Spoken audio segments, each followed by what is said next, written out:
मुसलमान समाज के हर एक व्यक्ति से मैं कहना चाहूंगा कि आपकी नाराजगी मेरे सर आंखों पर।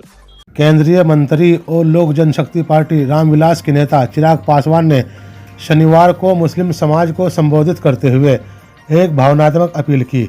उन्होंने कहा कि उनके पिता रामविलास पासवान ने हमेशा सामाजिक न्याय के लिए संपन्न भाव से संघर्ष किया और वो भी उसी सोच को पूरी ईमानदारी से आगे लेकर चलेंगे। चिराग पासवान ने कहा, मैं मुसलमान समाज के हर एक व्यक्ति से कहना चाहता हूँ कि आपकी नाराज़गी मेरे सर आँखों पर, लेकिन हकीकत है कि मेरे पिता ने भी हमेशा संपन्न भाव से सामाजिक न्याय की लड़ाई लड़ने का काम किया था। मेरी रगों में भी उन्हीं का खून है, उन्हीं के संस्कार है। मैं भी उनकी उस सोच को उतनी ही ईमानदारी से आगे लेकर चलने का काम करूंगा। उन्होंने आगे कहा कि समय बताएगा कि उनके द्वारा लिए गए फैसले मुस्लिम समाज और अल्पसंख्यक वर्ग के हित में थे या नहीं। चिराग ने जोर देकर कहा कि उनका समर्पण न केवल अल्पसंख्यक वर्ग के प्रति है, बल्कि उससे भी बड़ा समर्पण उनके पिता के विचारों और विरासत के प्रति है। यह बयान ऐसे समय में आया है जब बिहार में आगामी विधानसभा चुनाव 2025 को लेकर राजनीतिक सरगर्मियां तेज हो गई है। चिराग पासवान का यह बयान उनकी पार्टी की रणनीति और सामाजिक न्याय के प्रति उनकी प्रतिबद्धता को दर्शाता है। उनके इस कथन को राजनीतिक हलकों में अल्पसंख्यक वर्ग को साधने की कोशिश के तौर पर भी देखा जा रहा है। चिराग पासवान ने अपने पिता रामविलास पासवान की विरासत को याद करते हुए कहा कि वो उनके दिखाए रास्ते पर चलकर समाज के हर वर्ग के लिए काम करते रहेंगे। इस बयान के बाद अब सबकी नज़र इस बात पर है कि चिराग की ये अपील बिहार की सियासत में कितना असर डालती है। विलास के ऊपर सवाल उठाते हैं, मैं उनको भी कहना चाहूंगा कि आपकी नाराजगी मेरी सर आंखों पर, कोई दिक्कत नहीं।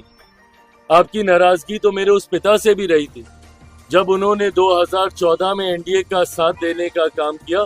उस वक्त भी आप उनसे नाराज हुए थे, बिना इस बात को याद किए कि कैसे 2005 में उन्होंने अपनी पार्टी को समाप्त कर दिया, बिहार में मुस्लिम मुख्यमंत्री बने, इस बात की दावेदारी पेश करते हुए।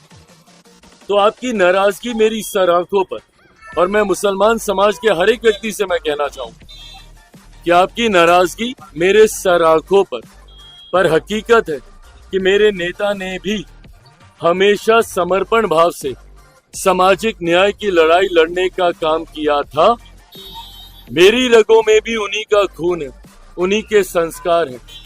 मैं भी उनकी उस सोच को उतनी ही ईमानदारी से आगे लेकर चलने का काम करूंगा।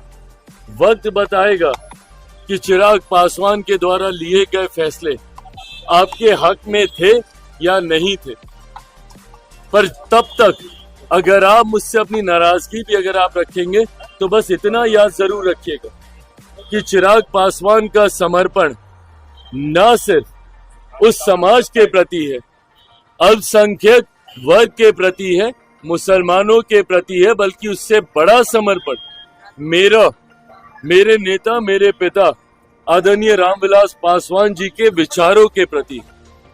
मेरा कमिटमेंट उनकी आइडियोलॉजी के साथ है और उनकी आइडियोलॉजी सामाजिक न्याय की रही, और इसके साथ चिराग पासवान ने ना कभी समझौता किया था, ना कभी भविष्य में समझौता करेगा।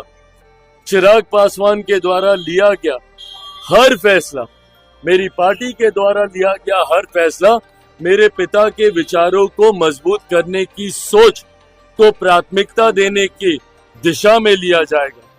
समाज में सामाजिक न्याय को बढ़ाने की दृष्टि के साथ लिया जाएगा, समाज में सद्भावना को बढ़ाने की सोच के साथ लिया जाएगा, और सबको, समाज के हर वर्ग को बराबरी का मौका मिले, अवसर मिले, इस सोच के साथ लिया जाएगा। हो सकता है जैसे इसके पूर्व में भी हुआ, आज शायद लोगों को इस पर यकीन ना हो, पर आने वाला समय बताएगा कि इस फैसले को लेने से पहले हर बिंदु पर विचार किया गया। हम लोगों की भी चिंता थी जब ये विधेयक सामने आया, जेपीसी की मांग हम लोग के द्वारा की गई थी। हम लोग चाहते थे कि इस पे एक विस्तृत चर्चा हो। पार्टी की तरफ से हमारे सांसद अरुण भारती जी ने जेपीसी में अपने पक्ष को रखने का काम किया। हर बिंदु पर हम लोगों ने विस्तार से चर्चा की। जहां पे हम लोग की शंकाएं थी, जहां पे हम लोग को इसको लेकर चिंताएं थी, शंकाएं थी, उसको भी हम लोगों ने वहां पे रखने का काम किया। कई ऐसे सुझाव पार्टी के द्वारा दिए गए जिसको समिति ने स्वीकारने का काम किया, और इन तमाम बदलावों के बाद, इन तमाम सुझावों के बाद जिस नए स्वरूप में ये संशोधन विधेयक भारत की संसद में आया, इसके हर बिंदु पर अध्ययन करने के बाद ही लोक जनशक्ति पार्टी रामविलास ने इसका समर्थन करने का फैसला लिया है। मैं